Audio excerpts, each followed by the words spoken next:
the mountain, but now they're open 24 hours.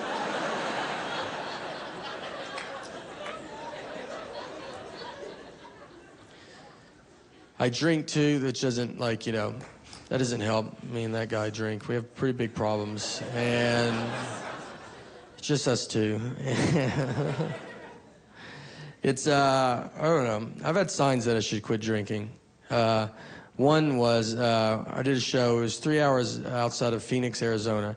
It was at an Indian casino, which I don't know if you're supposed to say. I don't know. It's not, I don't know. It was like, I don't know what you're supposed to say. It was a casino. There was like crazy amount of Indians there. And so I go, I drive, this 3-hour drive to the middle of nowhere. I get there, I do the show, then I was like, I'm gonna go to bed. You know, I had to get up at 7 a.m., just be a normal person. Then I meet this cool Indian dude, and we drink till 5 a.m. So then I have to get up, I sleep 2 hours, get up, I'm walking outside with my roller back. It's like 190 degrees. I'm just questioning everything I've ever done in my life. I'm like, what are you doing, dude? And I look up, and there's a wolf. A real wolf. Just in front of my car, just staring at me. Like, and I'm just looking at this wolf. I'm like, why is this wolf? And I'm like looking around because I'm expecting like some guy to be like, sorry, my wolf got loose. And but there's no guy. It's just me and this wolf. And he's just staring at me. And I don't know how to make a wolf leap. You know, you're like, get out of here, wolf. Like, I don't know what, like. So I'm just staring, and I'm like looking at him. He's like looking right at me. I said, why is he not leaving? Then I just was like, wait, is that Indian dude I was drinking with last night? Is he a wolf?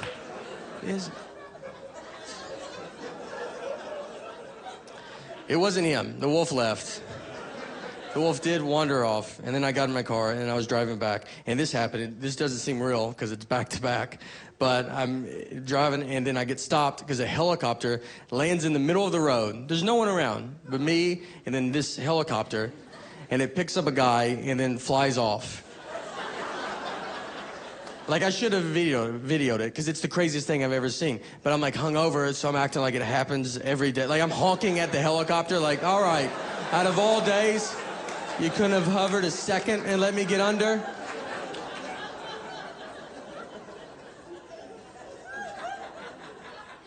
The other one I had was I got real drunk and then locked myself out of my hotel room completely naked.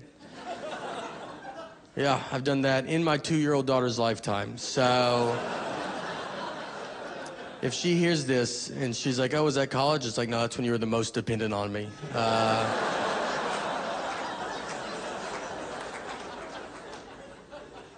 Here's what, look, I don't know. I was sleeping naked. You just sleep naked when you're drunk. I don't do it normal. I think it's gross. But that day I was like, we should try that. Let's see what that's about. And then I remember, I was like, I gotta put the do not disturb sign on. So I walk and I open the door. Do not disturb sign, you can crack the door and it would fit outside. But acting like I was like moving a couch outside. And I was like opening it with my body, and then I step outside and I heard the door shut, which was the most sobering noise I've ever heard in my entire life. I was like, this is not good at all, you know? Like, you're way too far. I'm holding this do not disturb sign, which is pointless. It's like I just walked out to be like a real do not disturb sign, just for the hallway. I was like, don't come down here. We're not ready. So I'm standing there, and I'm like, all right, what are you gonna do, you know? So I look, and there's a window. I was like, I could jump out of that. That's easier than having to explain this to my wife. And then I look to the left, and there's a cleaning lady, and she's just staring at me. And the reason she's there is because it's 11 a.m. That's how far in the day it is. And I'm just like looking at it, and look, and I don't have a body that, like, when she sees it, I'm like, you're welcome, you know? It's like, I'm sorry, look, I don't know. So I looked at her, and she knew what I needed, you know? Like, we didn't really talk. Like, I just kind of looked at her like, you know, this happens to the best of us, right?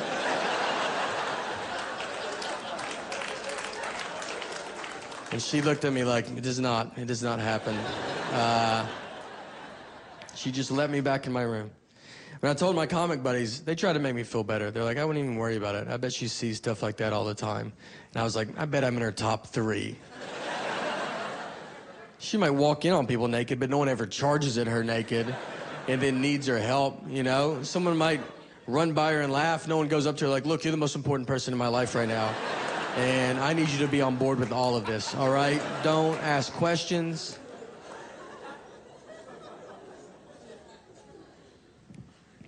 I'll mix it up like you know, when you gotta lose weight, you try to like go like you ever do vodka soda when you want to lose weight? Like, I'll do vodka soda. And then you drink it like beer and you wake up in the street. But you're like, I'm not bloated, and that's nice, you know? That's...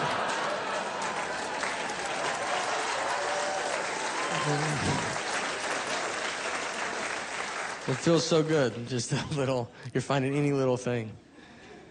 It all does, it leads to the eating. Like, I mean, look, I don't need help eating bad at all. I'll do it naturally. And drinking just makes it the decision that much easier. I do all chain stuff. I like my restaurants to be doing good everywhere in the country. I just want to go, you know, wherever I go in the world. I've eaten McDonald's in Dubai. Because I'm like, well, let's see what they're doing. You know, like, what's their McDonald's like? It's a little different. And Applebee's, I'm a big fan of Applebee's, you know. I was really just whatever. If I eat somewhere that's not Applebee's, I will only eat what Applebee's would serve. Like, if Applebee's is not on board with it, I'm not going to be, you know? Organic is big. Everyone wants to eat organic, but it's weird. I don't even know what it is. I'm just like, I don't want to eat this. And, you know, I go in, like, you order it, then I'm just like, can I have all your ketchup? I think I want to eat all of it. And they're like, yeah, we make our own ketchup. You're like, of course you do. Well, I'm going to leave now, because... You know, let Heinz do it. They're doing so good at ketchup. Like, why?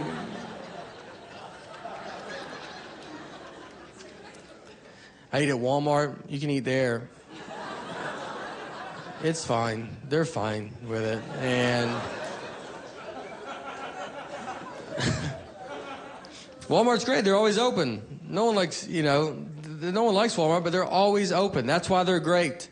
There was a fire at a Walmart, and they did not shut down. They remained open during the fire. Like, some people didn't even know there was a fire. Other people thought they were just selling fire. Like, that's not that crazy of a thing. I'm a Walmart guy. I think I'm in the middle, you know? I'm not Kmart. I'm not Target, you know? I'm not old money. I don't think I'm better than everybody. I'm just right in the middle. You ever go to Kmart? Like, Kmart doesn't even look open when you go in there.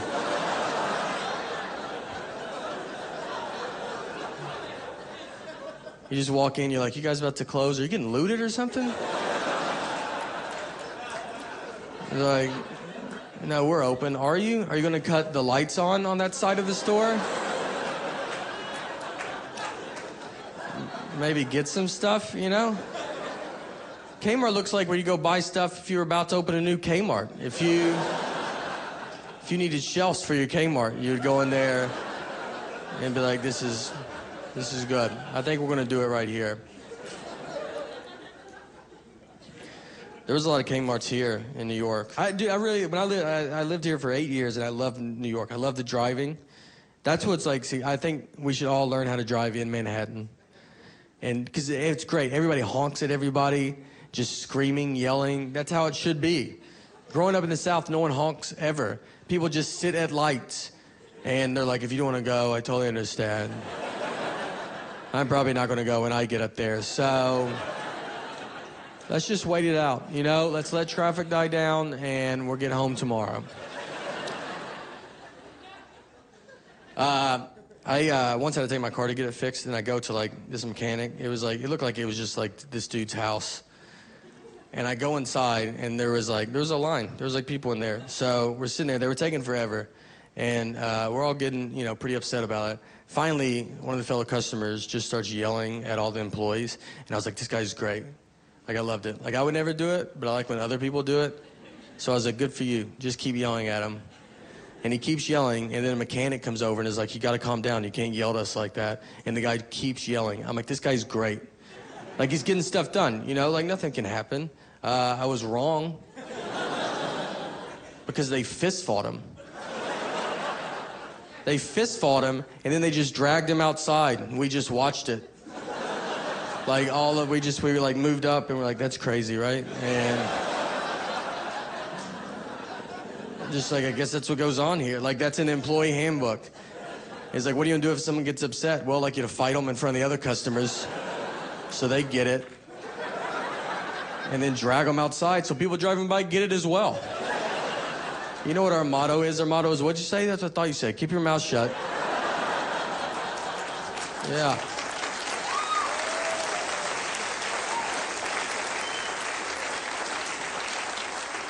You know what? I tweeted about it when it happened, like afterwards. I thought it was funny. And they found me. That's how crazy they were. They found it on Twitter, and they were like, hey, could you follow us so we can send you a message? I was like, how about I got the message, all right? I got it. I'll delete the tweet, don't worry about it. They were crazy. I love the craziness of, like, New York. Homeless people everywhere, that's great. They're everywhere, though, like all over the country. They travel really good, and... You go by, you ever see homeless, because you see them asleep on the sidewalk, and I always feel bad, but every time I go, a homeless guy is asleep, I always notice they go to bed at a very reasonable hour. Just walk by. You'll be like 9 o'clock. You're like, that guy's going to get a solid 8 hours. I'm going to toss and turn. He'll be to work on time, you know? One homeless guy, once he asked me for money, and I was like, all right, here. And I gave him money, and he was like, it's good you give money, man. This could happen to you. You could be homeless by tomorrow. And I was like, I don't know about by tomorrow. I was like, I have a lot of friends and family, you know? Like, I have to get rid of all of them in 20... I don't have time to do that. I would have to kill them all, and then I would just go to jail. I still wouldn't even be homeless. So I don't even think I could be homeless, you know? It'd take a long time. Very forced. Maybe that's what his message was. Maybe that was good. I don't know. When I first moved to New York from Nashville, I was here 3 months, and we would always like do comedy, then we'd go eat at a diner really late. So one night, I'm sitting in the back of this diner with some other buddies, and this guy walks in with a CNI dog, but he was pretending to be blind, like he's not blind. And I could tell. I'm really good at like telling when people are fake blind. And he walks in. First of all, he makes a big announcement to everybody, like, hey, I'm blind. I'm blind, everybody. And then he started just walking around, just knocking everything off everybody's table. Like, oh, I wish I could see what's going on, but I can't because I'm blind. And he had a CNI dog, but he was leading the dog around the whole time. Like, the dog never got in front of him. And I was like, it doesn't work like that. You know, I don't think the dog builds confidence. And he's like, why don't you do some of these on your own? I just want to see, like, you know, what I'm dealing with. So I'm watching all this happen. I'm getting pretty upset about it, you know, because I just moved to the north from the south, so I still cared about people at this point.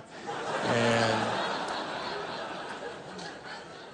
now I've been beaten down by New York. Now if someone, like, died in front of me, like, really, right in front of me? All right. Yeah. You just tell you, like, don't look at him. That's what he wants, all right? That's what he wants.